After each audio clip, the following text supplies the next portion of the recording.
Hello, my friend. The world of magic, filled with legends and ancient tales, is opening its gates once again.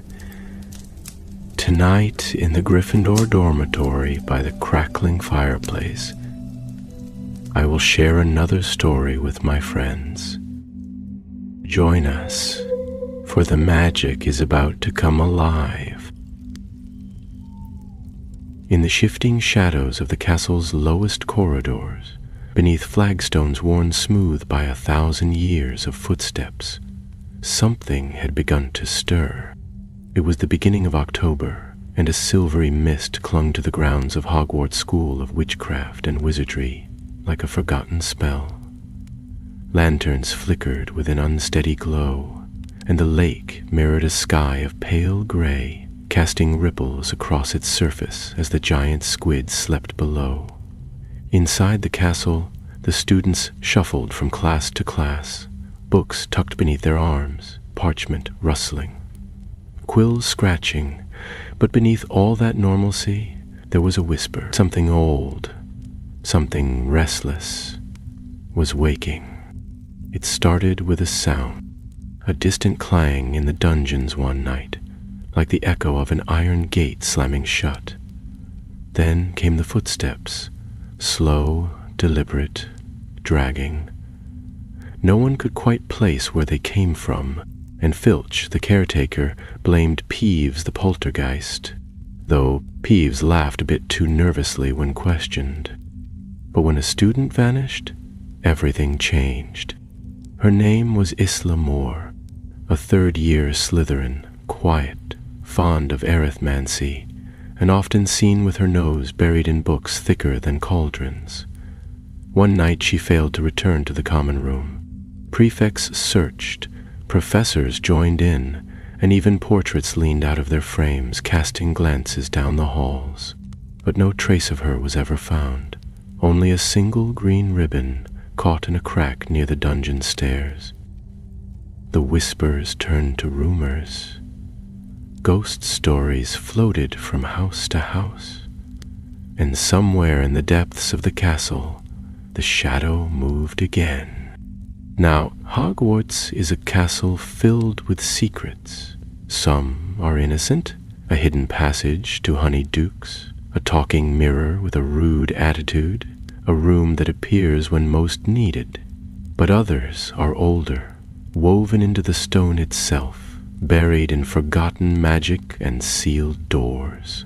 And beneath the Slytherin wing, there was such a place not spoken of for generations. Only one person had heard its name recently, and even she wasn't sure she believed it. Nellie Thorne sat in the Ravenclaw common room, curled in a blue velvet armchair beside the fire, her spectacles slipping to the end of her nose. She was reading a crumbling tome titled Castles Within Castles, Secret Chambers of Magical Britain, a book she'd taken from the restricted section with special permission for her magical architecture essay.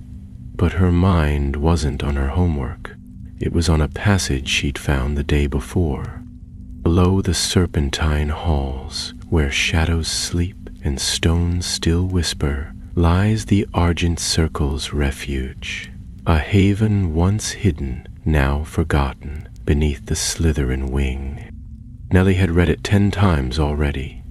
She'd even traced the ink with her wand to check for hidden enchantments. Nothing. Still the words pulsed in her mind like a secret waiting to be told. She leaned forward and whispered the name again. The Argent Circle. She didn't know what it was. She couldn't find it in the Hogwarts library, but something about it tugged at her, like a riddle left unanswered. And Nellie Thorne could never leave a riddle unsolved. At breakfast the next morning, she found herself staring across the great hall at a boy from Slytherin, Dorian Flint. He was tall, sharp-eyed, and always had a quip ready when a teacher turned their back. Most knew him as the cousin of Marcus Flint, the infamous Quidditch captain, but Nellie knew better. Dorian was clever, clever enough to keep it hidden under a mask of disdain. She waited until he was leaving the hall, then slipped out of her seat and caught up with him by the stairs. "You're Flint," she said without ceremony. He looked at her sideways. "Brilliant deduction. Ravenclaws really do see all. I need to ask you something. About the dungeons, about a place beneath the Slytherin wing." He raised an eyebrow. "Are you writing a spooky story, or just trying to impress someone?" She pulled the tattered book from her bag, opened it to the passage, and showed him the line about the Argent Circle. Dorian's smirk faded. "Where did you find this? Restricted?" He hesitated. "That name, my great-grandfather mentioned it once. He said there was a place some students built during the time Hogwarts banned blood rituals. Supposedly they went underground, created a hideout, but it's probably just legend." Nellie's eyes lit up. "But what if it's not? What if it's connected to the student who went missing?" He frowned, arms crossed. "That's a leap. Maybe. But you heard the rumors. You've been hearing the noises too, haven't you?" Dorian didn't answer. "Help me look," she pressed. "If there's nothing, we'll drop it. But if there's something..." He glanced around. Students were bustling past, oblivious. Then he gave the faintest nod. "Meet me in the dungeon corridor tonight, after curfew." Nellie smiled. "I'll bring my wand." That evening, under the flickering torchlight of the dungeon corridor, the two met as promised. Dorian wore a cloak too nice for sneaking, and Nellie had brought a satchel full of books and parchment. Together they crept past the statue of Grogar the Grim and slipped into a disused hallway, one even the ghosts seemed to avoid. The stone walls were damp.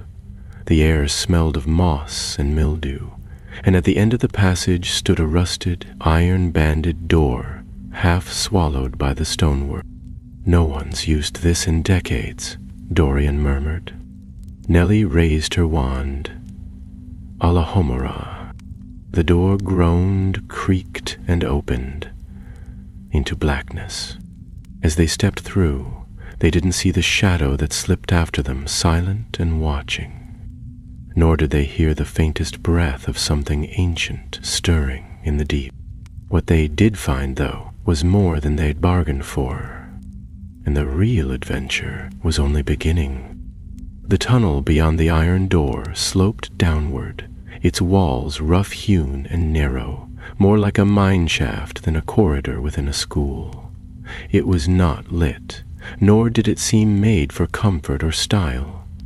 Dorian muttered Lumos, and the tip of his wand flared to life, casting long, flickering shadows ahead of them. Nellie followed suit, the glow from her wand steady and white. They walked in silence for a time, the echo of their footfalls bouncing oddly along the stone. Every so often the passage dipped or curved, revealing more darkness. Cobwebs fluttered like curtains, and the air grew colder with each step. The only sound, apart from their breathing, was the occasional drip of water from somewhere unseen. "It feels wrong," Nellie said at last, her voice barely louder than a whisper. "That's because it is," Dorian replied. "No one builds downward into the bedrock unless they're hiding something." The tunnel finally widened into a small antechamber, round and vaulted, with an ancient crest carved into the far wall. It depicted a serpent coiled around a silver ring, its fangs bared, its eyes set with twin shards of black onyx. Beneath it, in faded script that looked scratched by claw rather than chisel, were the words, "Prae umbra, in tenebris lux." "Before shadow, light in darkness," Nellie translated, running a hand along the edge of the stone. "I think this is it, the hideout." Dorian stepped forward cautiously, tapping the stone floor ahead with his wand. "If it is, then there'll be wards, old ones." As if summoned by his words, the wall behind the crest shimmered. With a sound like dry leaves catching fire, the stone folded inwards, revealing a narrow stairway leading even further down. A wind rose from the depths, not cold, but strange, tinged with a scent like scorched parchment, and something older still. Magic, Nellie thought. Magic that hadn't been disturbed in centuries. They descended. The staircase spiraled tightly, forcing them close together. Faint carvings lined the walls. Arcane symbols, runes, even what looked like crude maps of the castle's foundations. At last they reached the bottom, where the stairs gave way to a broad circular room that seemed to have been carved from a single giant stone. The ceiling was domed and high, held up by thick columns etched with glowing silver filigree. At the center stood a large stone table, surrounded by 6 tall-backed chairs of mismatched design, some delicate as spider silk, others heavy and jagged like thrones of iron. "This is no student prank," Nellie breathed. This was built with intent, with power. Dorian moved to the table. "You see these markings," he said, pointing to the grooves carved into its surface. "This is a focus circle for spell work, enchantments, or rituals. The Argent Circle wasn't just a club. They were doing real magic down here." Nellie was about to reply when a noise cut through the silence. Snap. Both froze. The sound had come from behind one of the columns. Dorian raised his wand, light brightening to a sharp blue. "Who's there?" A moment passed. Then another. From behind the column stepped a boy, short, stocky, with a mop of curly brown hair and wide, apologetic eyes. "Don't hex me," he said quickly. "I followed you. I didn't mean to eavesdrop. Well, I did, but not in a creepy way." Nellie stared. "Jonas Bellamy? From Hufflepuff?" Jonas nodded sheepishly. "I saw you both sneaking off. I was curious. Also, someone's got to make sure you don't get yourselves cursed." Dorian groaned. "Brilliant. Now it's a party." Jonas stepped closer, peering at the table. "Whoa, this place is awesome. And creepy. Very creepy." "It's the hideout of the Argent Circle," Nellie said. "We think they were a secret society. They might have built this place hundreds of years ago, maybe during the time when some magics were forbidden at Hogwarts." Jonas turned a little pale. "Like blood magic?" "Possibly," Doreen said grimly. "Or worse."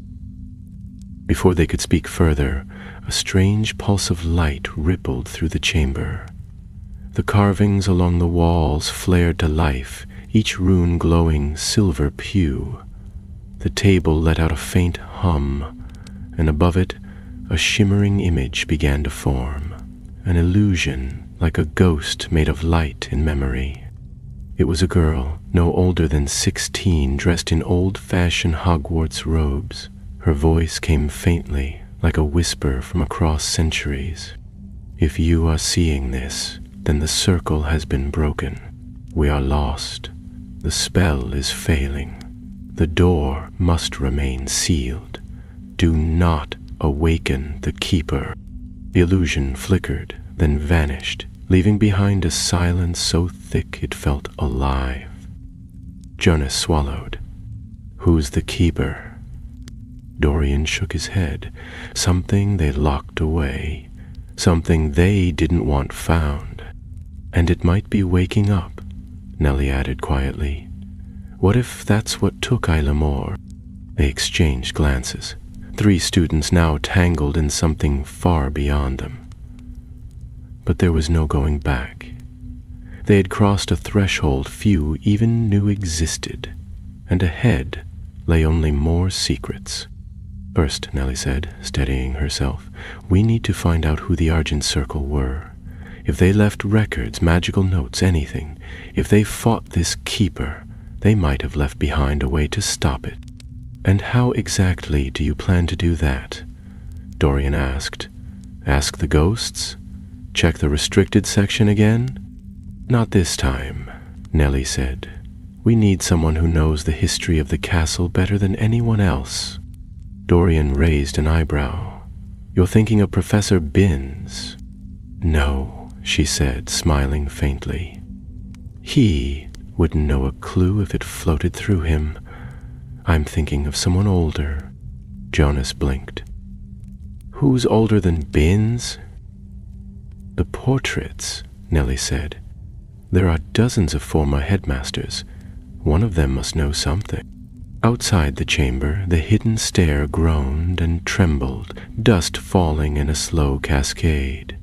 Far above, in the Slytherin wing, a cold wind stirred through the halls again.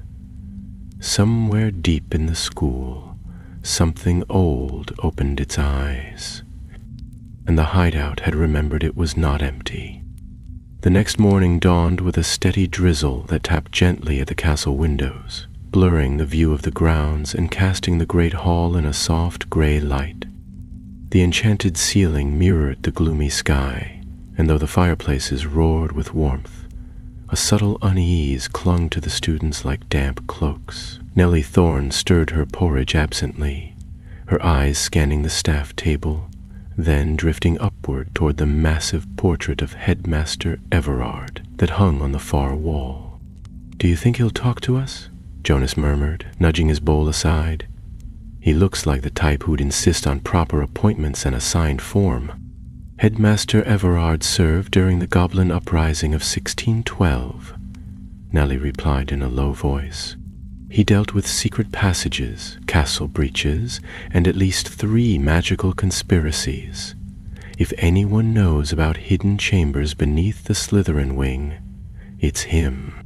Dorian, seated beside her with a copy of the Daily Prophet folded on the table, smirked. You're assuming he doesn't think a trio of students poking into forbidden history is a waste of his painted breath. Let's not waste time speculating, Nellie said, rising. We'll ask him. 10 minutes later, they were standing in the cool corridor outside the headmaster's office, where the entrance was guarded by a stately stone gargoyle.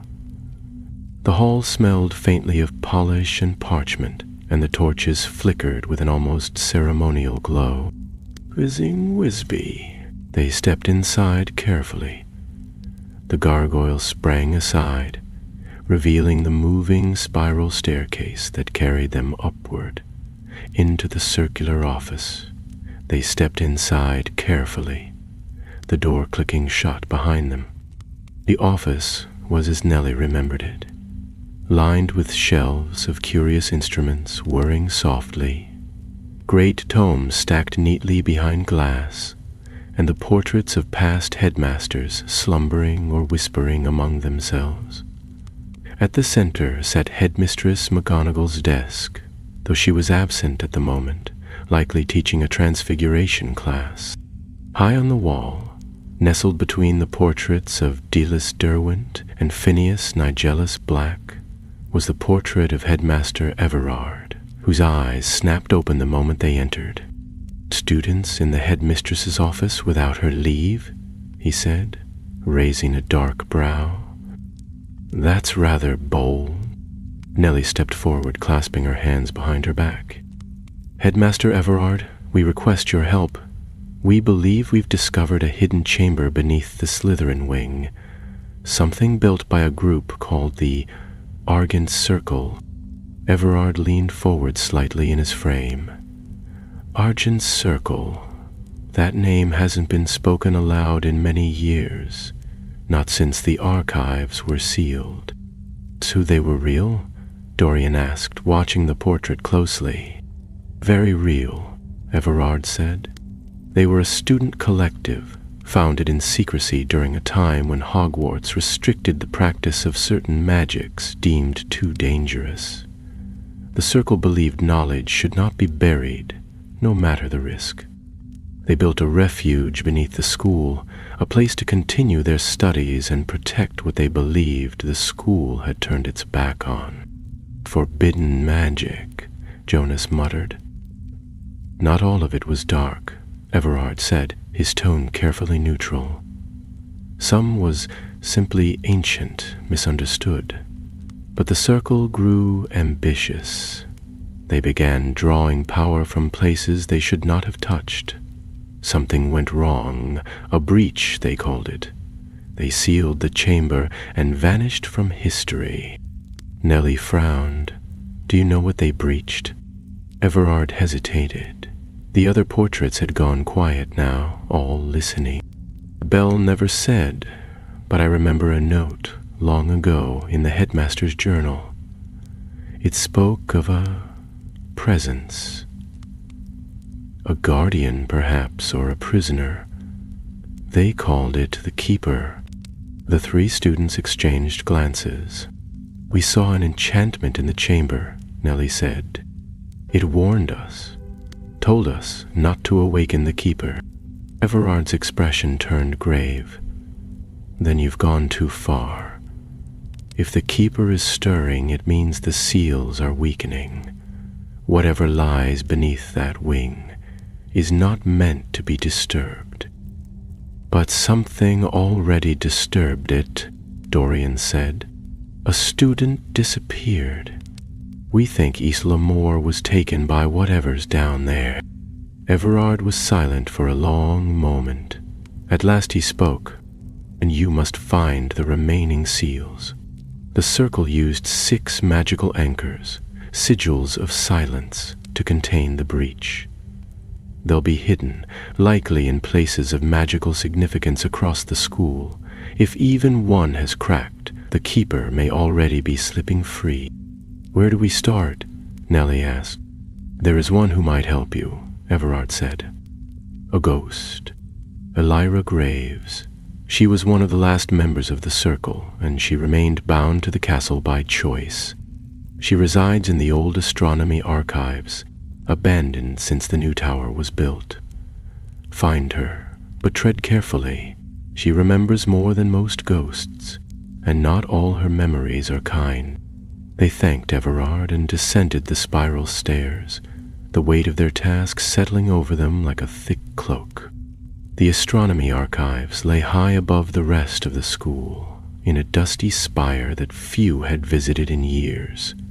If the sigils of silence were scattered across the castle, they would need to locate all 6 and restore them before the Keeper broke free entirely. Later that evening, they climbed the western staircase under the pretense of working on a joint astronomy project. The corridors were colder the higher they went, and wind howled softly through the arrow-slit windows. When they reached the heavy wooden door to the old tower, Nellie paused and lit her wand. The room beyond was vast and circular, with a domed ceiling and collapsed telescope mounts along the wall. Dust lay thick on every surface, and the air smelled of old ink and ash. They stepped inside carefully, boots creaking on warped floorboards. Cobwebs danced in the corners, and somewhere a mouse darted behind a shelf. "Greaves," Dorian called out. "Elira Graves, are you here?" At first there was nothing but silence. Then, from the far side of the room, a shimmer began to form. Slowly, a figure drifted into view. A ghost, pale and translucent, with robes that floated about her like smoke. Her eyes were sharp, her face unreadable, and her presence filled the room with sudden cold. "I am Elira," she said, her voice echoing like the rustling of parchment. "Why have you come to me, living ones?" Nellie stepped forward. "We need your help. We found the hideout beneath the Slytherin wing. The seals are weakening. The Keeper is stirring." Elira's eyes narrowed. "Then you are fools. Brave, perhaps, but fools nonetheless. The circle tried to control what should have remained bound, and in our arrogance we failed. Can it be stopped?" Jonas asked, his voice quieter than usual. Yes, she said slowly. If the sigils are restored, the breach may be held, but the sigils lie hidden, and each is guarded by a trial set by the Circle long ago. Tests meant only for those who understand our purpose and our caution. We'll do whatever it takes, Nellie said. Elira regarded them a moment longer, then raised a hand. The room darkened. Stars shimmered on the walls, an illusion like the night sky. Constellations moved, aligning themselves until 6 points of light pulsed in sequence. Begin your search where the moon watches the forest, she whispered. There lies the first sigil, but beware, the keeper is already watching. With that, she vanished. The stars faded, and somewhere far below, in the dark beneath the Slytherin wing, something moved. The next day passed slowly, every lesson a blur of incantations and diagrams, every hallway heavy with the secret they carried. Nellie barely registered Professor Flitwick's explanation of advanced shield charms, and Jonas forgot his notes in herbology twice, earning a gentle scolding from Professor Longbottom. Even Dorian, whose habitual coolness rarely faltered, seemed unusually tense during potions, almost dropping a vial of essence of wormwood while Slughorn's back was turned.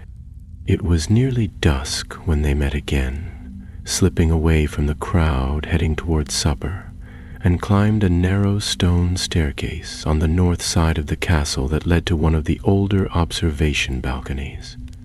It jutted out above the trees of the forbidden forest, ringed by cracked stone railings and moss-covered gargoyles. This was where Elira Graves had sent them, where the moon watches the forest. The sky was painted in strokes of lavender and gold, and the first stars had begun to show themselves in the east. The balcony was silent save for the rustling of wind in the treetops below. Nellie stepped forward and knelt beside one of the gargoyles, tracing the edge of a rune carved faintly into the stone base.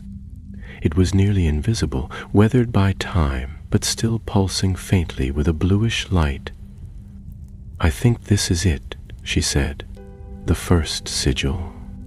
Dorian drew his wand and crouched beside her. Looks like it was meant to be hidden. There's a concealment charm woven through it. Old, but still active. Can you break it? Jonas asked, watching over their shoulders. I can try, Dorian muttered. But I don't know what kind of ward we're dealing with. If the Circle placed it, it's probably more than just a glamour. Nellie held up a hand. Wait, if this is a sigil of silence, meant to bind something, we shouldn't break it. We should restore it. She drew her wand slowly and whispered, Revelatio Harmonia. The runes around the sigil glowed brighter, forming a circle of thin light, which began to pulse in rhythm with her voice. The air around them thickened, as if the magic was considering her, weighing her intent. Then the circle flared once, and a whispery chime echoed faintly in the trees below. The light faded, but the rune remained. No longer flickering, no longer hidden, it now stood revealed, solid and still, like a seal reforged. I think it worked, Nellie breathed. Dorian rose slowly, still staring at the rune.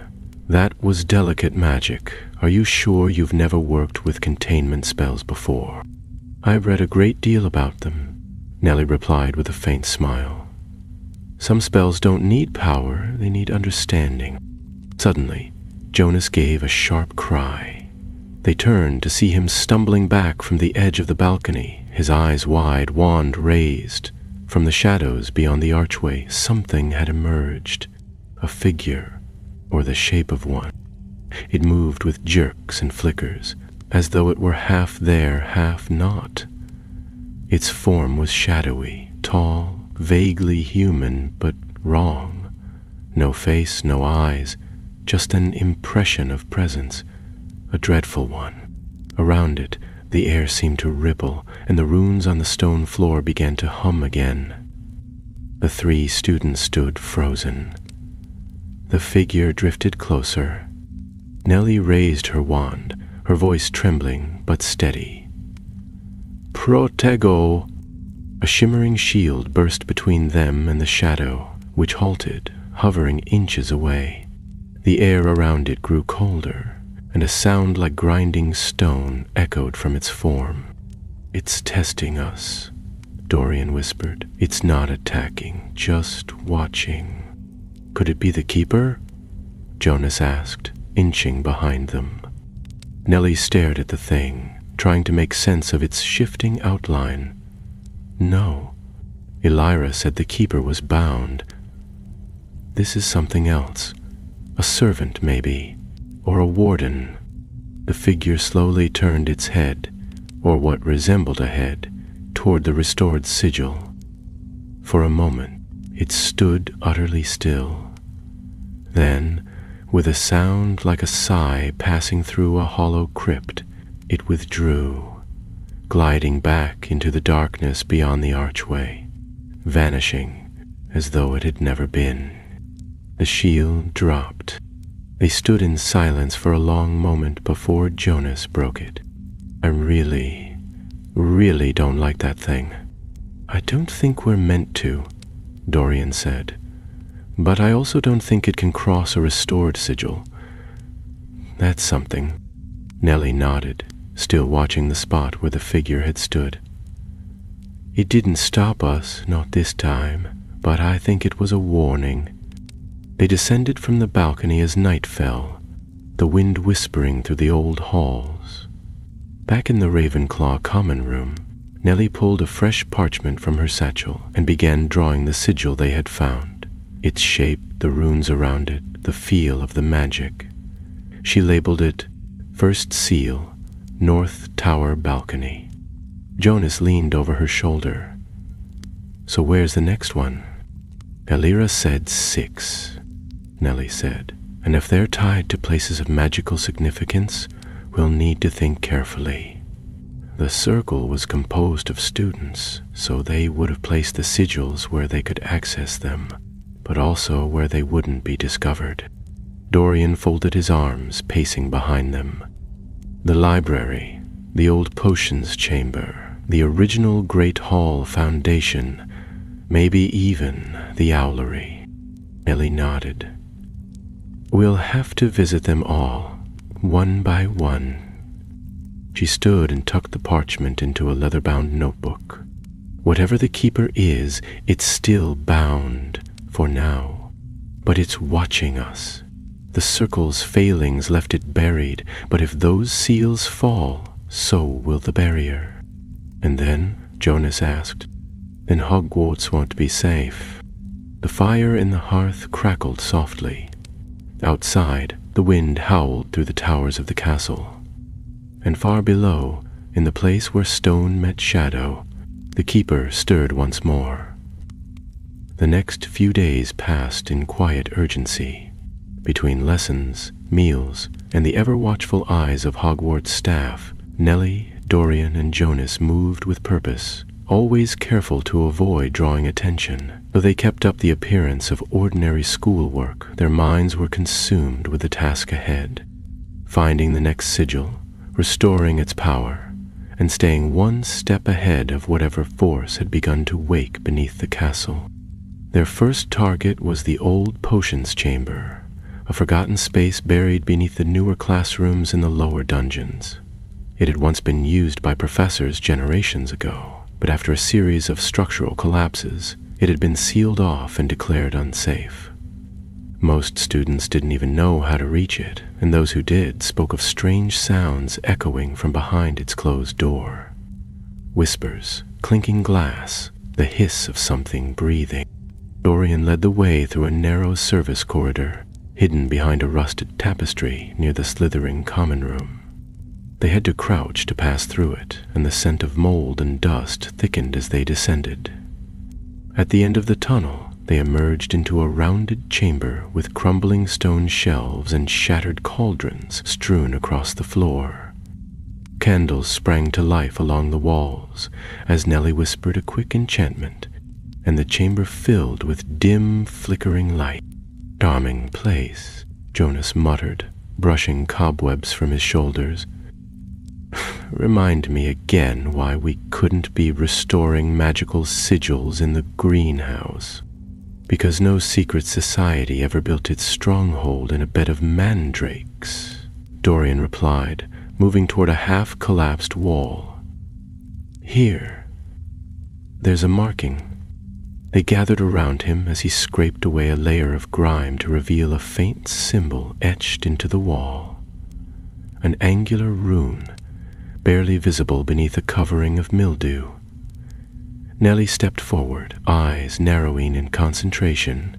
"It's another containment glyph," she said, "but different from the last. It's more intricate, woven with layers. This one was meant to resist tampering." "Can you restore it?" Dorian asked.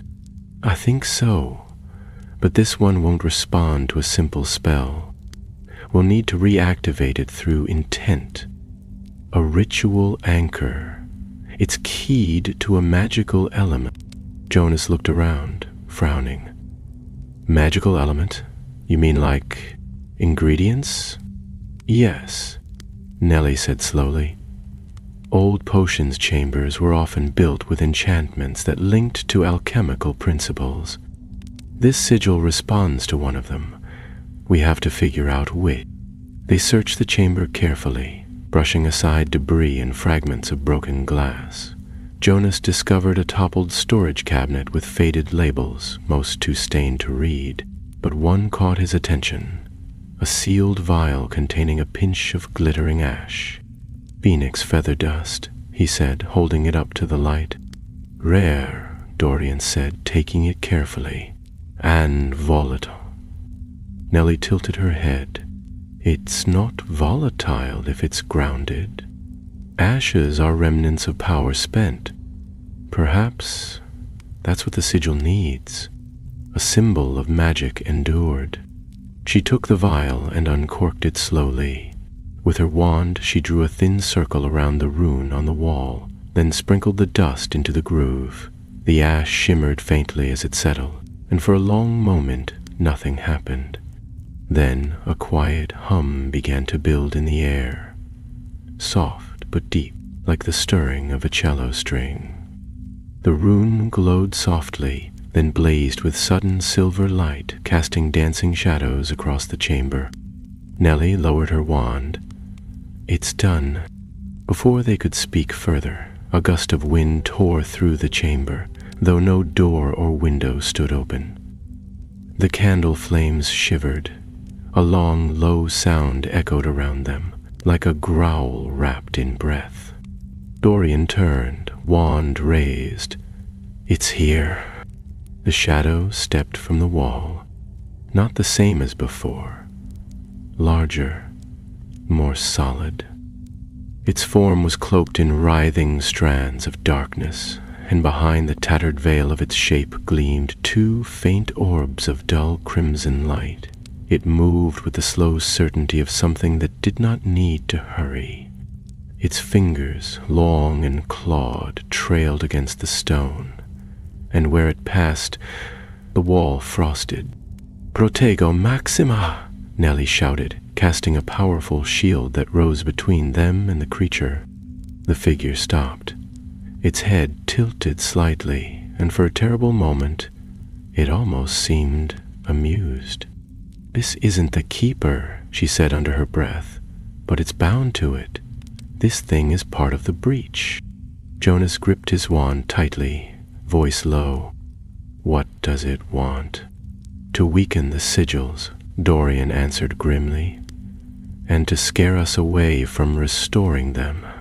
The creature drifted forward, pressing against the magical barrier. The shield held, but cracks of light spittered across its surface. "It's testing us again," Nellie said. "But it can't break through while the sigil's active. Look, the light's holding it back. Then let's get out of here before it learns something new, Jonas said. They backed slowly toward the tunnel, the creature drifting closer with every step, stopped only by the humming power of the restored glyph. Once they had passed beyond the chamber, Dorian muttered a locking spell, and the door groaned shut behind them. The sound of the wind ceased, and silence fell. They didn't speak until they had returned to the main corridor. Their clothes were dusted with ash, their faces pale, but the second sigil had been restored. 2 down, 4 to go. That evening, in the shadowed corner of the library's upper floor, Nellie spread a new parchment on the table and began copying the restored symbol. Each seal we restore weakens the Keeper's influence, she said, but the closer we get, the stronger its servants become. We've only seen 2 of them, Jonas said quietly. What happens when we see the real thing? Dorian didn't answer. Instead, he leaned over the table, staring at the diagram. We need to be faster. If the Keeper senses us working against it, it may begin attacking the sigils directly. I know, Nellie said, but there's a pattern forming. The placement of the seals isn't random. It's structured, like a web. If I can find the next point in the pattern. She trailed off, eyes scanning her notes. Then she tapped her quill against a corner of the page. The Founders Hall, beneath the East Wing. It was the original gathering place for the first generation of students before the Great Hall was built. It's long closed, but the enchantments there are ancient, untouched. If the Circle used it, the 3rd sigil might be hidden in the Founder's chamber. Dorian straightened. We'll go. Tomorrow night. After curfew. Jonas sighed. Of course. When else would we go gallivanting through dangerous magical ruins? Nellie smiled faintly. You could stay behind. Not a chance. They gathered their things and left the library, slipping through the castle's darkening halls. The moon rose over the forbidden forest once more, casting its pale light across the battlements. And far beneath their feet, in the lowest vaults of the earth, something ancient shifted again, its bonds weakening. The Keeper was listening, and it was not patient. The next night arrived, draped in mist, a heavy, creeping fog that clung to the castle grounds and muffled even the wind against the towers. Inside Hogwarts, the air had grown oddly still, as though the very walls were listening. The trio moved with care, cloaked in the quiet hum of caution, and met beneath the grand staircase just after midnight. The Founders' Hall had been sealed for decades, its entrance buried behind the eastern tapestries of the lower cloisters, and few students even knew of its existence. Nellie had uncovered its location in an old architectural map, tucked between forgotten copies of Magical Castles of Europe and an annotated history of enchanted stonework in the restricted section. She had memorized every detail of the old passage's markings, certain that the Circle had used the hall for more than just nostalgia. Their path took them through a disused corridor, past the armor gallery, where suits of metal watched in silence as they passed. The air grew colder as they reached the eastern cloisters, and the flickering glow of their wandlight played across old paintings and cracked portraits, most of which were unoccupied. They stopped before a broad tapestry depicting the founders of Hogwarts standing together. Godric Gryffindor, stern and golden-armed. Helga Hufflepuff, warm-eyed and wise. Rowena Ravenclaw, shrouded in blue mist. And Salazar Slytherin, wand raised to the sky. "This is it," Nellie said softly, brushing her fingers across the edge of the fabric. "There's stonework behind here, older than the rest." Dorian drew his wand and cast a revealing charm. The stone behind the tapestry shimmered faintly, and the lines of a hidden archway etched themselves into view. "Ended with runic veils," he muttered. This isn't school magic. It's something deeper, woven, not just cast. Nellie raised her wand and whispered, Vera Corpus. The stones trembled slightly, then parted with the sound of grinding earth, revealing a low archway that led into darkness. They stepped through carefully, and the passage swallowed them whole. The Founders' Hall was vast, far grander than any of them expected. Its ceiling arched high above, supported by stone columns carved with the sigils of the 4 houses. Faded banners hung from the beams, and the walls were lined with long-forgotten benches and unlit sconces.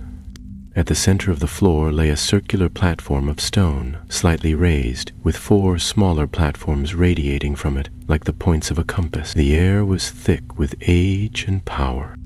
This must have been where the first sorting ceremonies were held, Nellie murmured. Before the sorting hat was enchanted to speak, Jonas stepped carefully across the floor, eyes scanning the darkness. If the circle used this place, they would have honored the founders, or at least borrowed their symbols.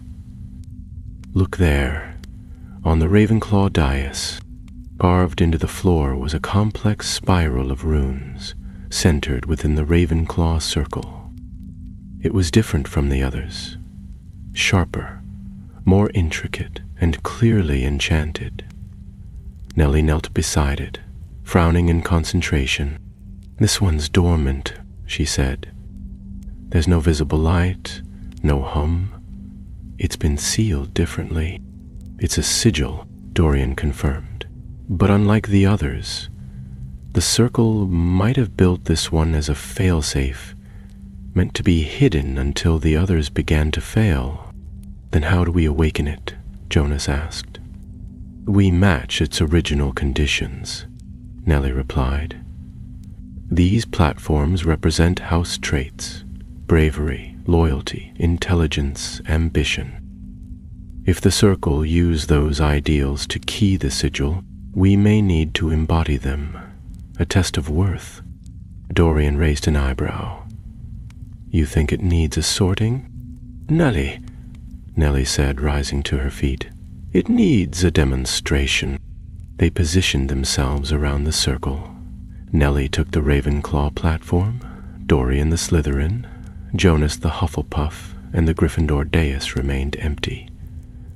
A moment passed, then the runes flared to life, casting a pale blue glow across the floor. The chamber trembled slightly, and a voice, low, echoing and ancient, spoke from the darkness above. 4 faces, 1 foundation. Speak the truth that binds you. Nellie swallowed. It's a riddle. No, said Jonas. It's more than that. It wants unity. The circle must have been founded on the belief that all houses had value, even if they were at odds. Then speak, said Dorian. Say what binds us. Nellie took a breath.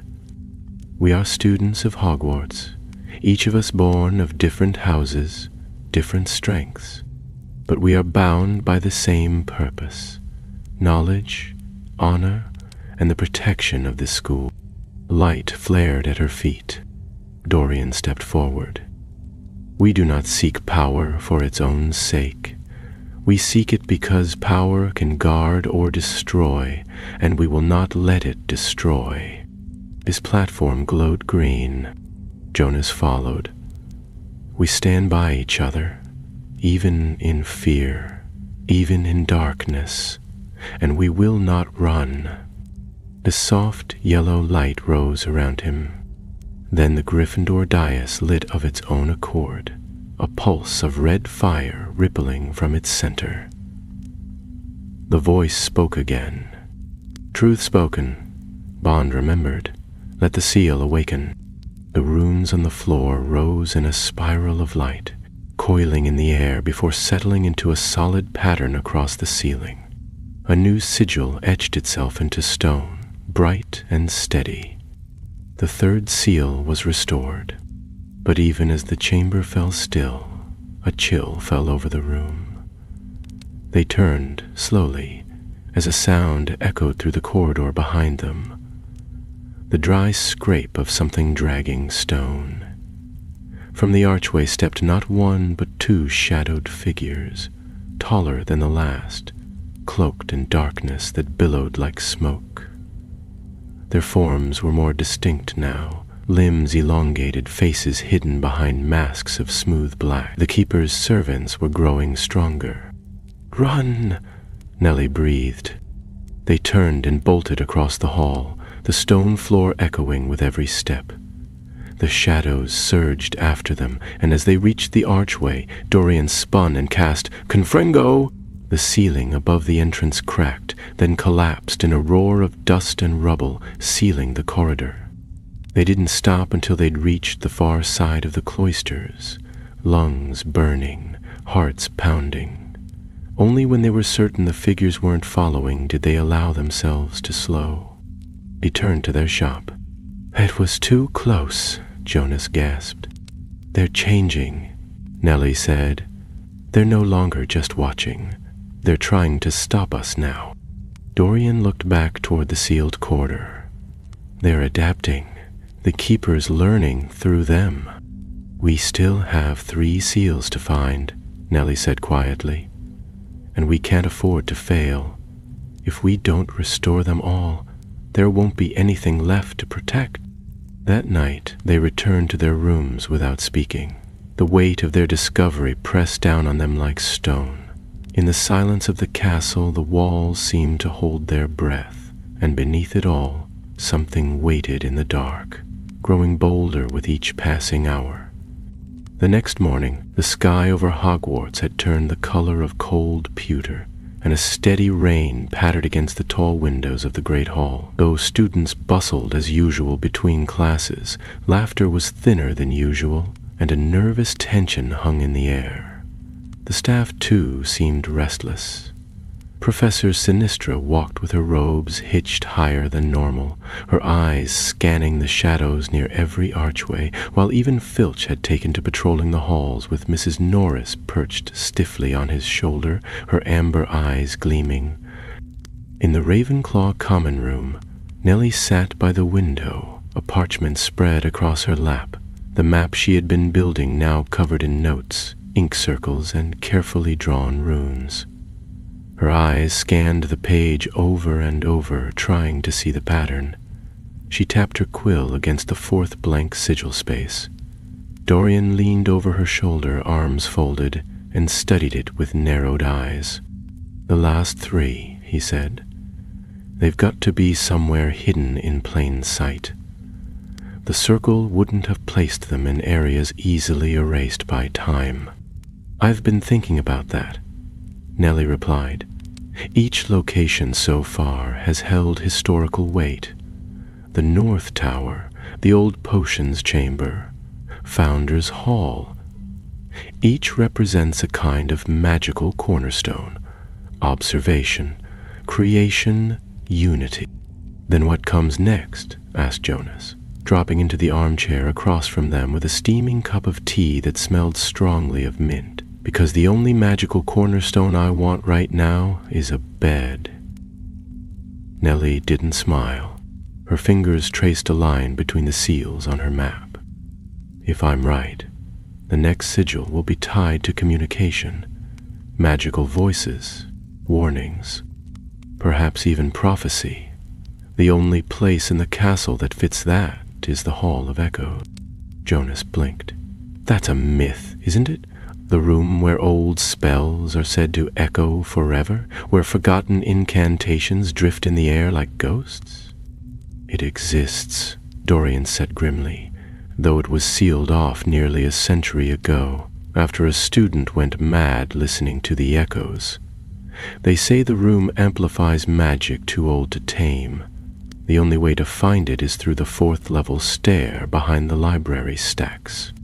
"Brilliant," Jonas muttered. "So we're off to get hexed by ancient history." That night, the castle was quieter than usual. Even Peeves was absent from his usual hauntings, and the staircases shifted more slowly, as though reluctant to move in the moonlight. The trio slipped through the library just before curfew, passing beneath the high arches and long rows of shelves. They reached the 4th-level stair behind a forgotten stack of dragon lore, and Nellie whispered the unlocking charm. The stone wall dissolved like mist, revealing a narrow flight of stairs that wound steeply upward. Their steps echoed in the silence, and the air grew steadily colder with each landing. Finally, the stair ended at a polished wooden door carved with a single symbol, a circle within a circle, intersected by a lightning bolt. It was an old rune, a spell circle once used to capture sound. Dorian pressed his hand to the door, and it opened without a sound. The Hall of Echoes was unlike any chamber they had seen. The walls were not stone, but crystal, tall, gleaming surfaces that reflected light and shimmered faintly with movement, as though something swam behind them. The ceiling stretched far above, lost in a haze of swirling mist. Sounds drifted in the air, whispers, laughter, incantations, though no speaker could be seen. The voices were old, weighty with magic, each word lingering like a breath in the cold. Jonas shivered. "I don't like this place." "You're not meant to," Nellie said. "Listen closely." They stepped slowly through the chamber, the echoing voices swirling around them. Some repeated spells in languages none of them understood. Others whispered warnings, and some, faintest of all, seemed to speak directly to them. The breach grows. The light fails. Turn back. Turn back. Nellie stopped suddenly. Her wand tip had begun to pulse. "There," she said, pointing to the far wall. "The rune's hidden behind the crystal. I can see its shimmer." They approached cautiously, the voices rising in pitch as they neared. The sigil was embedded deep within the crystalline wall, visible only when the wand light struck it at a certain angle. Its form was fractured, incomplete, and pulsing irregularly, like a damaged heart.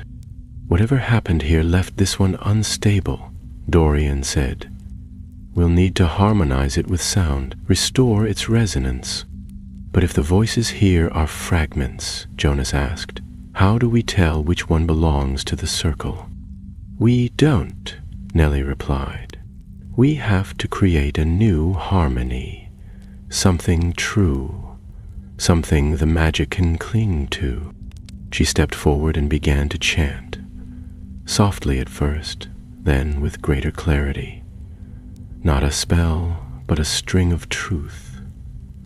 She spoke of Hogwarts, of its walls and towers, of the promise made to every student who passed beneath its roof, that they would be safe, that they would be protected. Her voice carried through the chamber, and the echoes shifted, bending toward her. Jonas and Dorian joined in, their words weaving into hers, creating a song of unity, of memory, of protection. The voices responded, rising in a chorus that became almost music, and the fractured sigil began to mend. With a sudden flare of light, the rune solidified within the wall. The echoes fell silent. For a heartbeat, the chamber was still. Then the crystal trembled. Nellie turned, wand raised, just as a section of the wall split open. From the breach emerged a shadow unlike the others, not merely a figure, but a silhouette carved from pure silence. It moved without sound, without breath, its form flickering like a reflection in broken glass, and this time it did not stop. Dorian cast a stunning spell, but it passed through the creature as though it were smoke. Jonas hurled a warding charm, but it shattered on contact. The shadow surged forward, reaching toward the sigil. "Nellie!" cried, and leapt between them. She thrust her wand toward the creature and shouted, "Clarum viculum!" A white chain of light burst from her wand, wrapping around the shadow's form. The chamber shook as the chain flared, and the creature let out a soundless scream. The sigil behind it glowed brighter, forcing the shadow back. With one final pulse of light, the rune expelled the shadow completely, sealing the breach behind it. Nellie dropped to her knees, breath ragged. "You bound it," Dorian said, kneeling beside her. "What was that spell?" "A binding incantation," she murmured. "Obscure. I found it in one of the older dueling texts. It only works on formless entities." Jonas offered a hand, helping her to her feet. "That was insane. Brave, but insane." She managed a faint smile. "We didn't come here to be careful." The sigil now glowed steadily within the crystal. The fourth seal was whole. As they left the Hall of Echoes, the door closing silently behind them, the voices remained silent. But in the darkness beyond the stair, deep beneath the castle, the keeper turned its gaze upward. Its servants had failed again, but the chain around it was growing weaker, and soon it would rise. The following day, an uneasy hush settled over Hogwarts, more tangible than mist and heavier than storm clouds. Students whispered of strange lights beneath the floorboards and chills that clung to their cloaks even in the warmth of the common rooms. Professors wore taut expressions and exchanged glances in the corridors as though sensing something moving just beyond the edges of their understanding. Even the ghosts, who usually drifted through the halls with idle grace, kept to the upper towers and out of the dungeons entirely. In the corner of the Transfiguration courtyard, beneath the shelter of a gnarled sycamore, Nellie unrolled her parchment once more.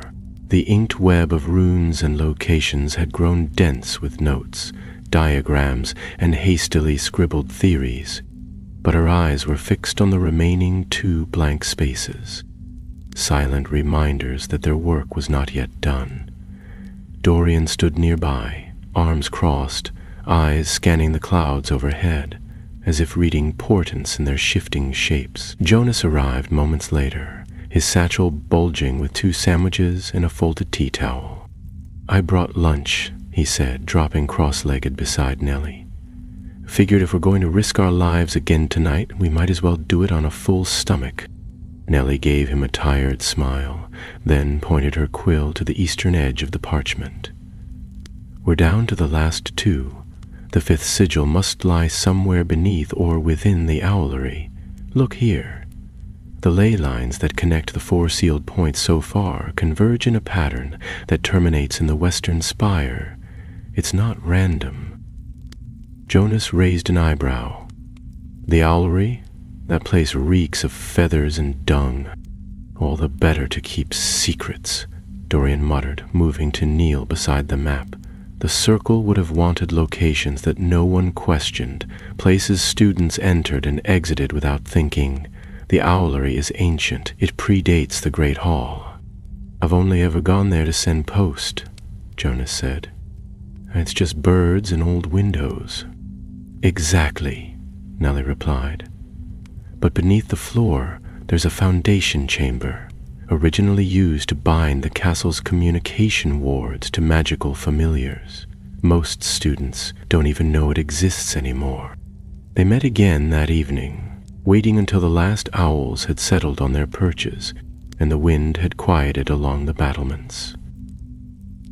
The spiral stair up to the owlery groaned with each step, and the air inside was thick with feathers and rustling wings. Moonlight filtered through high-arched windows, casting silver paths across the floor. The scent of straw and stone filled their noses as they stepped carefully between slumbering birds. Nellie knelt near the central pedestal and traced the outline of a circular groove in the floor, faint and half-buried beneath layers of dust and straw. "This is it," she whispered. "The anchor ring. The sigil's buried just beneath." Dorian helped clear the space, brushing away feathers and grime. As the surface cleared, a set of concentric runes emerged, smaller than the others but more tightly inscribed, like script wound in a spiral. Jonas looked around nervously. We're surrounded by owls. If this thing explodes, they'll never forgive us. It won't explode, Nellie murmured, but it may shift the air. She raised her wand and whispered, Vox Revela. At once, a deep chime rang through the floor, and the spiral runes began to glow, casting soft ripples of golden light. The owls stirred uneasily, but none flew. The magic was old, not violent, but vast, the kind of enchantment that seemed to unfold with the rhythm of a forgotten song. Slowly the spiral expanded, revealing a second circle hidden beneath the first. As the rune locked into place, the sigil pulsed once, then dimmed. Nellie frowned. That's not right. It didn't seal. It's incomplete. Dorian studied the lines. There's something missing. One of the glyphs didn't respond. Jonas pointed to a jagged break near the eastern edge of the spiral. Could it be damage?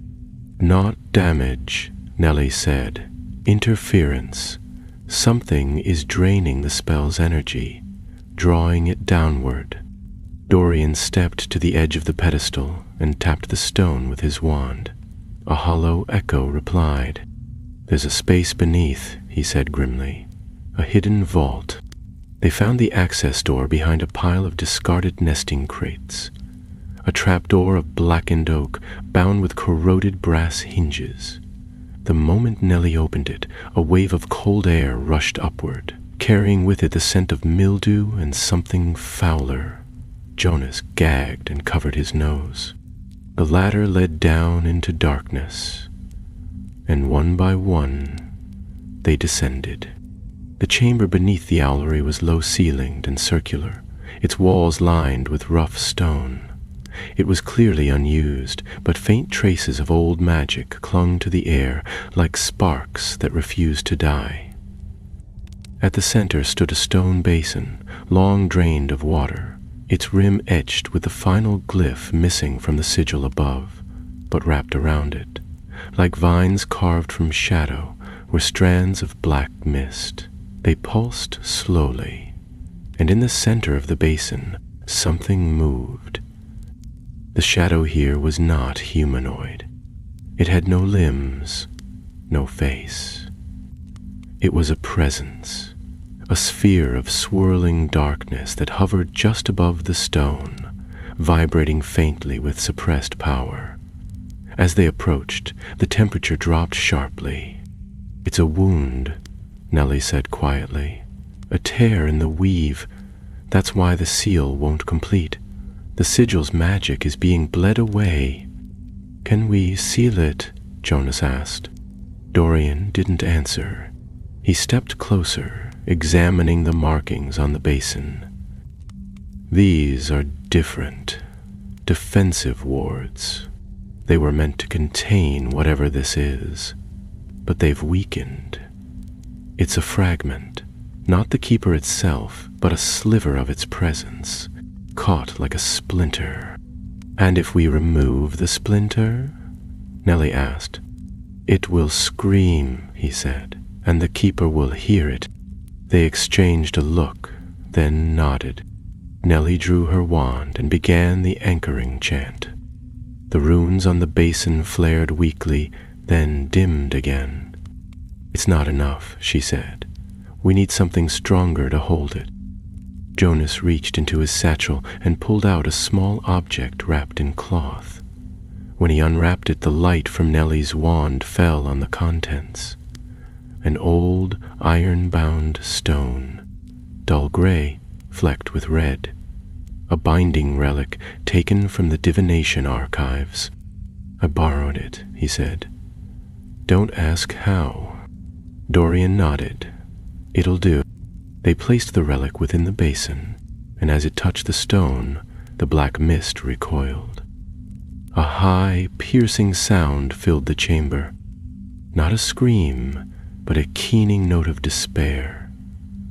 The relic glowed, and the swirling sphere imploded into itself, vanishing with a final shudder. The air snapped back to stillness. Above them, they heard a click, soft and final. The sigil had locked. They climbed back into the owlery just as dawn began to stain the sky with pale gold. The owls shifted and blinked in the half-light, some hooting sleepily, others stretching their wings. "That's 5, Nellie said, breath fogging in the cold morning air. "Only 1 remains." Jonas sank onto the stone floor. "Please don't say it's in the lake." Nellie didn't answer at once. She was looking west, toward the far end of the castle, the oldest wall, where the foundations dipped into the cliffside. Her voice was quiet. "It's beneath the castle's heart, the place no one speaks of. The crypts." Dorian exhaled slowly. "Of course it is." Far below, in the tunnels they had once dared to enter, the hideout beneath the Slytherin wing trembled. The keeper, now half awake, opened its senses fully. The final seal would not fall without a fight. The crypts beneath Hogwarts were seldom spoken of, even by the castle's oldest inhabitants. Most students assumed they were simply legends, cold stone vaults lost to history, buried under centuries of enchantment and dust. But every caretaker, every headmaster, every ghost with long enough memory knew the truth. The crypts were real, sealed away not for what they contained, but for what they had once barely managed to hold. Nellie had never dared to imagine she might set foot in such a place. The crypts lay deeper than the Chamber of Secrets, beyond even the castle's foundation stones. Reaching them required more than stealth.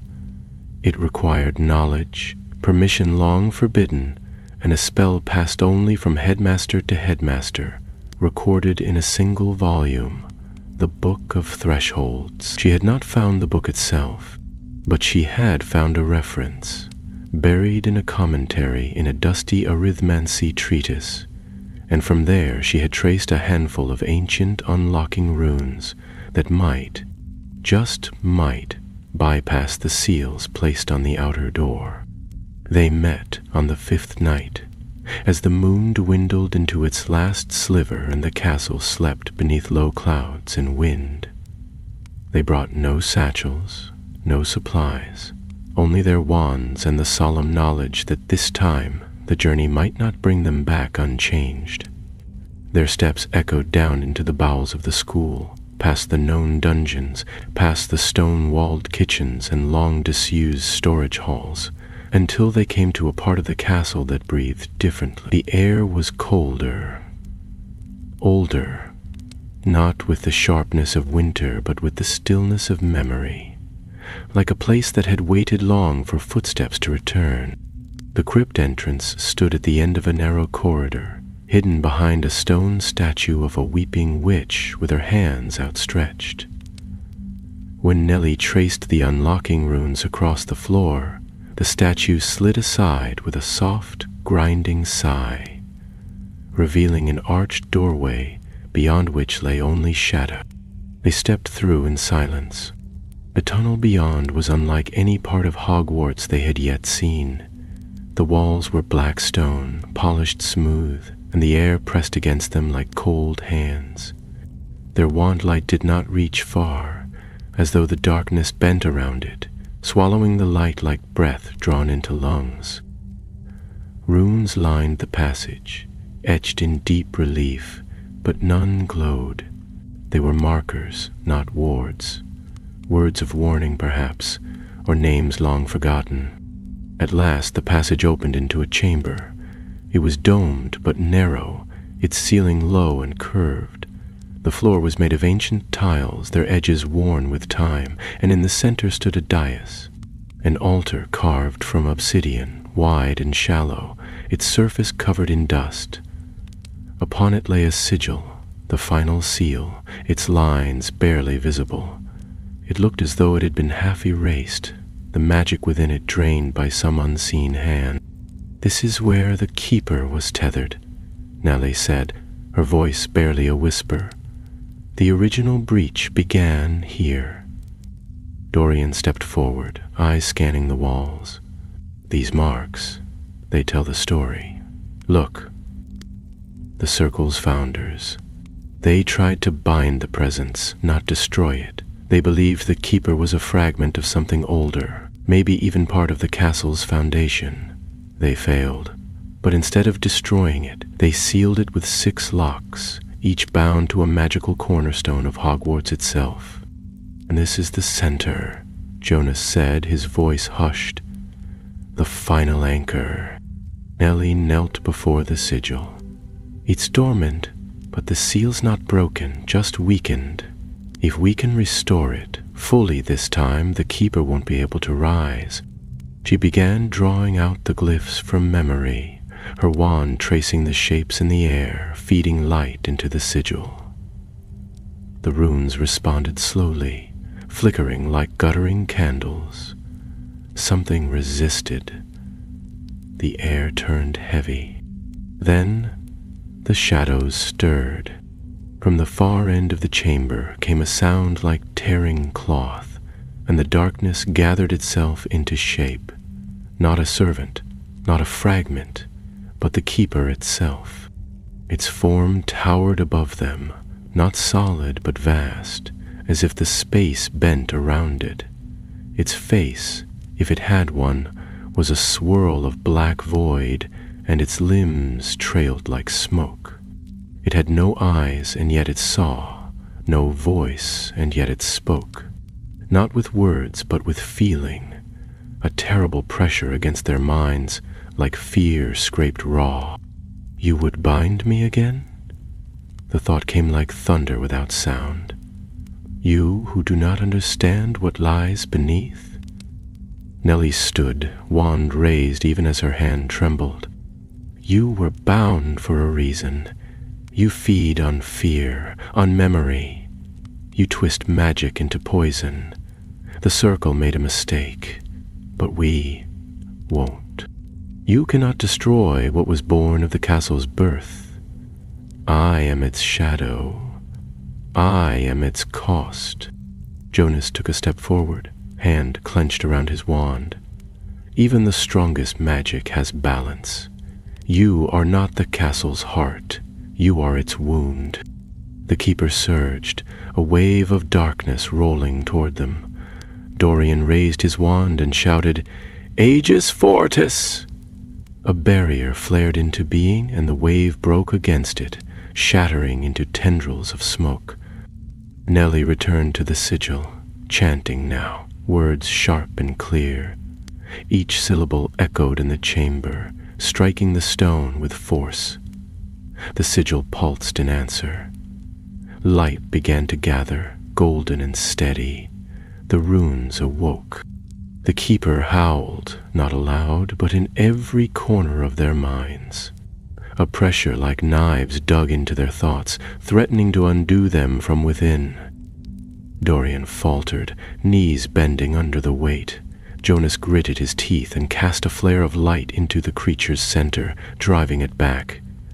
Nellie's voice rose above the chaos.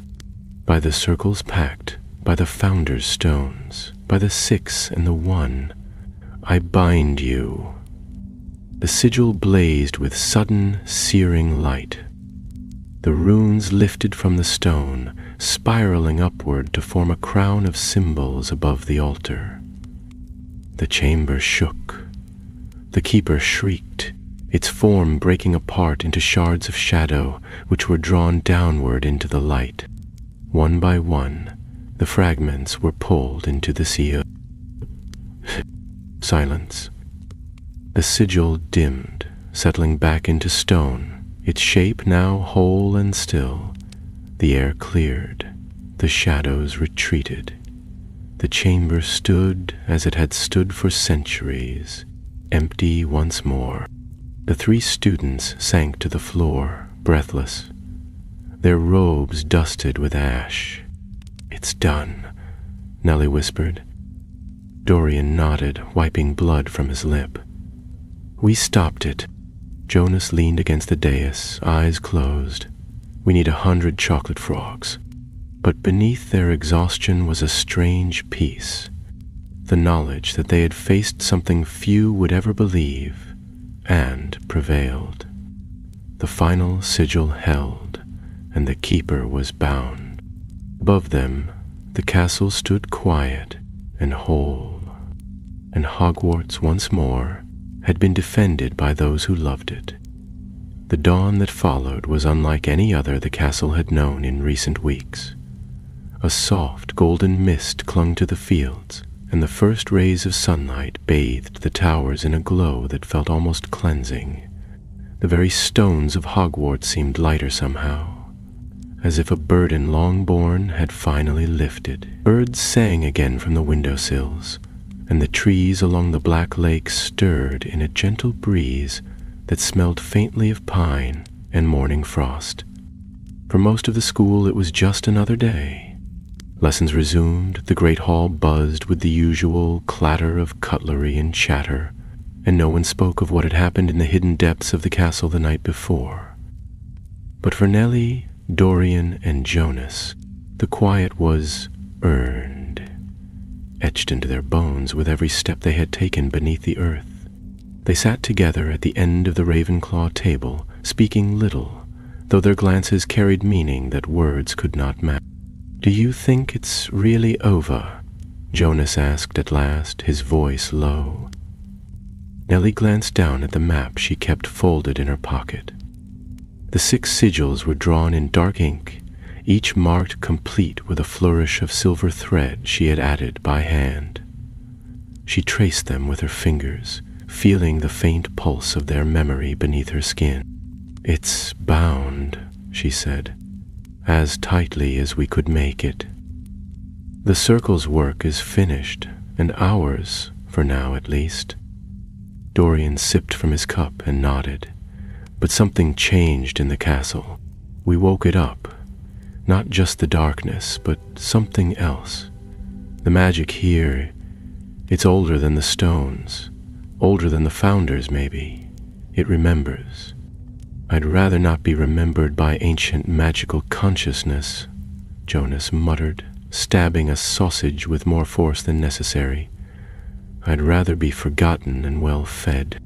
Despite everything, Nellie smiled. It was not a wide smile, but it reached her eyes, and that was enough. She leaned back and looked up at the enchanted ceiling, where clouds drifted lazily and a shaft of sunlight pierced through the gray. After breakfast, they were summoned, quietly, without fanfare, to the headmistress's office. The summons arrived in the form of a paper bird that landed delicately in Nellie's porridge and enfolded itself with a graceful bow. McGonagall waited behind her desk when they arrived, her hands folded before her, spectacles glinting in the morning light. She did not ask why they were there. She simply looked at them for a long moment, her gaze sharp and thoughtful, and then gestured to the chairs before her. "I will not ask you to explain everything," she said at last. "I know enough to understand that something dangerous and very old has been laid to rest again, and I know it was the 3 of you who saw it through." Dorian shifted in his seat. "How much do you know?" McGonagall's mouth twitched slightly, not quite a smile. "More than I will ever admit aloud. The castle speaks in its way, and I listen." There was a moment of silence, broken only by the ticking of a curious brass device that sat humming on a shelf nearby. "You have done what few students ever could," she continued, "what many adults would not even attempt.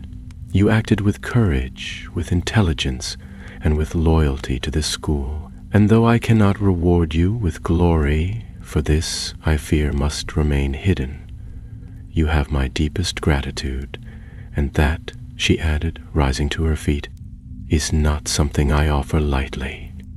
Jonas opened his mouth, then closed it as though unsure whether to thank her or protest. McGonagall gave him a rare, fond look. "You'll find the kitchen's well stocked today, Mr. Bellamy. I took the liberty of requesting an extra supply of treacle tart and peppermint toads." His face brightened at once. "That's better than a medal." "Indeed," she replied, and turned her gaze to Nellie. "And you, Miss Thorne, your thirst for knowledge nearly cost you dearly. But it also saved us all. Use it wisely." "I will," Nellie said quietly. "I promise." The headmistress's eyes softened. "And Mr. Flint, you are your own man, no matter your name. Let that guide you." Dorian nodded, his face unreadable. With nothing further said, she dismissed them, and the three left the office without another word. They walked the corridors side by side, not as misfits or reluctant allies, but as something rarer still, companions forged by fire, by mystery, and by magic. Later that evening, Nellie sat alone in the Ravenclaw common room, the blue flame of the hearth dancing quietly beside her. She opened her notebook and turned to the last page, where she had drawn the hideout beneath the Slytherin wing. She stared at it for a long time, then reached for her quill. "The keeper is bound, the sigils hold, but this castle is more than stone and spell. It remembers, and someday it may call again. If it does, I hope there are still those who will listen." She closed the notebook and placed it gently on the shelf beside her bed. Above her, the stars shifted through the tower windows, and the castle of Hogwarts settled once more into its long, magical slumber, deep, ancient, and alive. But in the secret spaces beneath the school, behind old stones and sealed doors, a faint shimmer remained, like the memory of a shadow or a whisper in a dream. Waiting, autumn deepened in earnest over the castle in the days that followed, turning the forbidden forest into a tapestry of fire and gold, and sending great flocks of migrating birds wheeling through the skies above the lake. Inside Hogwarts, the stone walls retained a faint chill, despite the roaring fires in every common room and the pleasant bustle that returned to the corridors. The tale of Illamore's disappearance had quieted into silence. No more students vanished, and the strange sounds that had plagued the dungeons in the early weeks of term were no longer heard. It was as though the school had exhaled after holding its breath for too long. Yet not everything had returned to how it once was. Nellie found herself watching the shadows differently, seeing not only their edges but the depth behind them. She no longer walked through the library without noticing the quiet pulses of older magic hidden among the shelves, and she caught the flicker of runes in places no spell book ever mentioned. Her senses had changed. Magic now felt more like language than force, alive, layered, and ancient. Dorian had grown quieter, but not withdrawn. He still made sharp remarks in class and still walked with the same measured confidence, yet he no longer rolled his eyes when others asked questions, nor did he scoff at lessons that lacked challenge. He had seen what ambition could cost when it lost its moorings, and in the silence beneath the castle, he had found something steadier to anchor himself to. As for Jonas, he talked just as much as he always had, but his jokes no longer carried the same carefree bite. He kept a small leather pouch tied to his belt now, filled with protective trinkets and chalk for casting quick wards. He said it was nothing, just a precaution, but Nellie caught him more than once running his fingers over the pouch's seams during quiet moments. The three met often, though no one spoke of the keeper directly. It was as though the experience had settled behind a curtain in their minds, present, undeniable, but not something to disturb lightly. One evening, as they sat by the fireplace in the library's far alcove, surrounded by books no one else touched, Jonas broke the silence. "Do you think the circle were right?" he asked. "Not about the keeper, but about their reason for hiding it, about knowledge being worth the risk." Dorian didn't look up from the book he was flipping through. "I think they believed it. I think they thought they were protecting something powerful, and maybe they were, but they weren't protecting people. They were protecting ideas, and ideas on their own don't bleed." Nellie stared into the flames, her voice soft. "Knowledge is only as good as the hands that hold it. The circle had brilliance but no boundaries. We saw what came of that." Jonas nodded slowly, then leaned back against the arm of the chair. "I just wonder if someone else will find it again one day. The hideout, the vaults, all of it. They might," Dorian said, "but they won't find what we found. Not unless the seals break again." Nellie hesitated, then reached into her cloak and withdrew a small bundle wrapped in blue cloth. She unwrapped it carefully, revealing a shard of stone etched with one of the containment runes from the Hall of Echoes. It pulsed faintly with residual magic, a relic salvaged from a place that no longer welcomed footstep. "I kept this," she admitted. "I don't know why, maybe as a reminder." Dorian didn't scold her, nor did Jonas question her. They simply looked at the rune, then at each other, and understood. Weeks passed. The days shortened, and frost began to collect on the windows each morning. Professors began whispering about winter exams, and students turned their focus toward essays and spell work, their memories of vanishing lights and strange sounds slipping into the haze of half-forgotten rumor.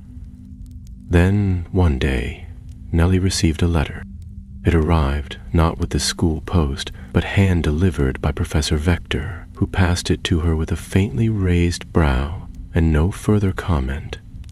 The envelope was made of thick, parchment-gray vellum and sealed with a wax crest she did not recognize. There was no name on the outside, only a single word: acknowledgement. Inside, the message was brief. To the three who listened when no one else did, who bound what others ignored, and who walked the edge without stepping over it. We see you. We remember you. The circle fell long ago, but not all its lessons were lost.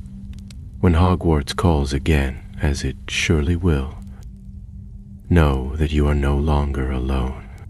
The Watchers of the Root. Nellie stared at the words for a long while before handing the letter to Dorian. He read it once, then passed it to Jonas, who blinked at the name at the end. "The Watchers of the Root?" he asked. "Who in Merlin's name are they?" "No idea," Dorian said. "But it means there's more beneath this castle than even we saw. More than the circle, layers beneath layers." "And someone's watching," Nellie added. "Maybe guarding what's left, or waiting." They kept the letter, not in fear, but as proof that their story had not ended, only paused. Somewhere deep in the castle's heart, beneath the enchantments and the stone, other secrets slept. Not all of them were dark, and not all of them were threats, but they were waiting nonetheless. And should the time come when the Keeper stirred again, or when some other piece of forgotten magic broke free from its bindings, there would be those who remembered. The castle would call, and someone would answer. Winter descended on Hogwarts with quiet authority, blanketing the grounds in sheets of snow that turned the courtyards into silver fields and the towers into white-capped sentinels. Icicles hung like glass teeth from the eaves, and the lake had frozen at the edges, its surface thin and clear as spun crystal. Inside the castle, warmth flickered in every hearth and corridor, but the air still carried a touch of old magic, like the scent of smoke long after a fire has gone out. Nellie sat by the library windows most evenings now, a thick wool cloak draped around her shoulders and a stack of enchanted volumes beside her. Not for any particular assignment, nor to pursue another mystery, at least not yet. She read because she felt, more than ever before, the deep pulse of the school beneath her. Instead, she listened to it carefully, as one might listen to a forest in the snow, waiting to hear the subtle crack of branches or the soft tread of something moving unseen. Across from her, Dorian scanned a weathered journal bound in green leather, one of several old records rescued from the Slytherin archives. He had taken it upon himself to comb through every available document tied to the founding of the Circle, not out of fear that the Keeper might return, but because he understood now what had driven those long-dead students to dig beneath the castle's foundations. He was determined to learn from their mistakes, and perhaps from their wisdom as well. Jonas, less devoted to research, had taken to making rounds of the school grounds, sometimes with a group of Hufflepuffs who believed him to be preparing a report on magical plant behavior in cold climates. In truth, he was mapping the ambient magical fields left behind by the sigils. Wherever he went, he carried a long silver compass, enchanted to vibrate near concentrations of warded energy. And though he rarely found more than a flicker, the habit had settled into him like a ritual. One particularly cold evening, as a blizzard howled against the walls and the castle's windows shimmered with frost, Nellie discovered something that shifted the path of their quiet days once again. It came not in a hidden scroll or a whispered echo, but in a footnote. She had been reading through On the Old Stones of Hogwarts, a dry but detailed survey of pre-Foundation architecture, when she spotted it, a brief note scribbled in the margin by some long-forgotten reader.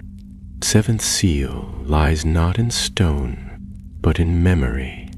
Not all prisons are made of walls. She blinked, reread the line, then felt her breath catch. The Keeper had been sealed by 6 sigils, but what if there had once been 7? She called the others at once, summoning them to the tower room above the astronomy classroom, where they would not be overheard. Snow lashed against the tall windows as they arrived, the fire crackling low in the grate. There was a 7th seal, she said, laying the open book on the table. Or at least there was meant to be. One not placed in stone or bound by glyphs, but held in a memory, a living seal. Dorian leaned in, frowning. A living seal? You mean a person? Or a spirit, Jonas suggested. A ghost, maybe? No, Nellie said slowly. Something older. A magical consciousness, perhaps. A binding tied to the identity of someone who knew the whole truth, who remembered it. That was their part in the Circle. To carry the last lock within themselves, not to be activated unless the rest were threatened. Dorian straightened, understanding dawning in his expression. Elira Graves. She didn't just guard knowledge, Nellie said. She was the lock. That's why she stayed. Not just to watch, but to hold the final piece. But she's gone, Jonas said. She vanished after the Hall of Echoes. She never returned. Nellie turned toward the window, her breath fogging the glass. Or she returned to where her binding was meant to end. Ghosts don't vanish unless they choose to, or unless something releases them. They were silent for a long moment, the wind moaning against the window panes. Then the Keeper's seal is complete, Dorian said at last. If Elira's memory was the 7th anchor, and she released it willingly when the others were restored, it means she believed the threat was truly contained. Oh, Nellie murmured. She knew she was no longer needed, for now. They left the tower room with a strange heaviness pressing against their shoulders, not of dread, but of recognition. The story they had lived through was not just an adventure, not only a danger avoided or a secret uncovered. It was a chapter in something larger, something that had begun long before them and might yet stretch long after. That night, as the snow thickened into drifts and the castle seemed to curl into itself like a sleeping beast, Nellie returned to the chamber beneath the Slytherin wing. She went alone, slipping through the secret passageways until she stood once more before the ancient stone table, the chairs still encircling it like silent watchers. She placed a single item upon the table, the rune shard from the Hall of Echoes, its surface cool and still. Then she whispered the words of the binding again, not to cast the spell, but to honor it. As she turned to go, the air behind her stirred. A voice, barely more than a whisper, echoed from the darkness beyond the stone arch. Not all who vanish are gone, not all who remain are bound. The circle sleeps, but it is not broken. Nellie stood very still, then turned slowly. The chamber was empty, but in the center of the table, beside the shard, a new rune had been etched. She did not know what it meant, not yet, but she would find out. Because the circle had left behind more than spells. They had left behind a legacy, one that now belonged to her. The final weeks of term passed like the quiet before a snowfall, peaceful, but not without weight. The halls of Hogwarts gleamed with festive garlands charmed to twinkle in the candlelight, and wreaths of holly and mistletoe adorned every archway and portrait frame. Students bustled with anticipation of the approaching holidays, chattering eagerly of train rides home, snowball fights on the lawn, and sweets from honeydukes tucked in traveling cloaks. Yet for Nellie Thorne, Dorian Flint, and Jonas Bellamy, there was a different kind of preparation beneath their smiles, a silent awareness that something had shifted forever. The castle, too, seemed to sense it. Its staircases no longer creaked so unpredictably, and the torches along the older corridors burned with steadier light.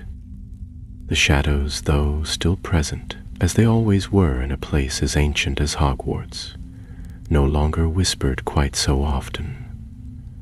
The chill that once clung to the Slytherin wing had faded, and the unease that had haunted the dungeons had slipped back into the depths. Magic, that wild and wonderful force woven into every flagstone and lintel, had steadied once more, like a forest settling after a storm.